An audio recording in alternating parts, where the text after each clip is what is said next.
उर्वरित महाराष्ट्र या गडाची रचनाच अशी आहे की या ठिकाणाहून कोकणवरही लक्ष ठेवलं जातं आणि इकडे महाराष्ट्राकडे लक्ष ठेवलं जातं.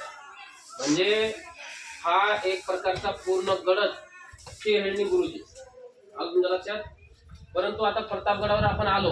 प्रतापगडावर काय पाहणार तर प्रतापगडची तेव्हा जी रचना केल्या गेली शिवाजी महाराजांनी स्वराज्य स्थापन केल्यानंतर नेमके काही काळ झाला होता. 5-10 वर्ष झाली होती.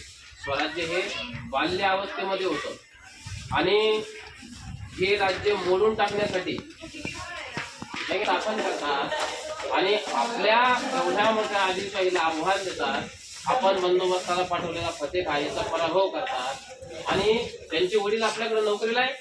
शहाजीराजांना सांगितलं तुमच्या मुलाला समजावून सांगा नाही तर आम्ही मोठी मोहीम काढू. शहाजीराजांनी एका शब्दात सांगितलं की माझा मुलगा माझं ऐकत नाही. काय सांगितलं? माझा मुलगा माझं ऐकत नाही. मग ते बघा आम्ही मोठी कारवाई करू जशी तुमची इच्छा.